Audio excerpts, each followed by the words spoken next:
নমস্কার বন্ধু।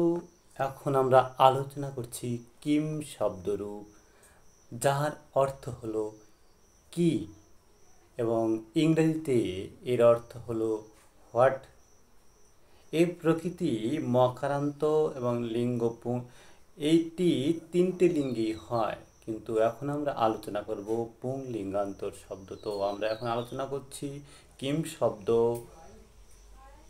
যার অর্থ কি, এটি মকারান্ত এবং তিন লিঙ্গে হয়। আমরা এখন আলোচনা করব পুংলিঙ্গ শব্দরূপ। প্রথমা বিভক্তিতে কাহা, কৌ, কে। দ্বিতীয় বিভক্তিতে কম, কৌ, কান। তৃতীয় বিভক্তিতে কেনা, কাভ্যাম, কৈ।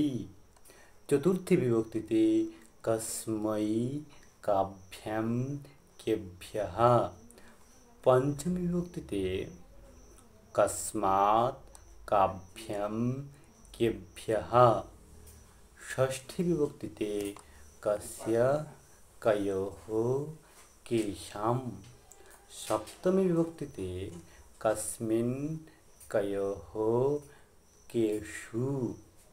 এর কোনো সম্বন্ধ রূপ হয় না, এটি প্রশ্নবোধক শব্দ। কিম শব্দ মকরান্ত শব্দ এবং পুংলিঙ্গ আমরা আলোচনা করলাম। নমস্কার।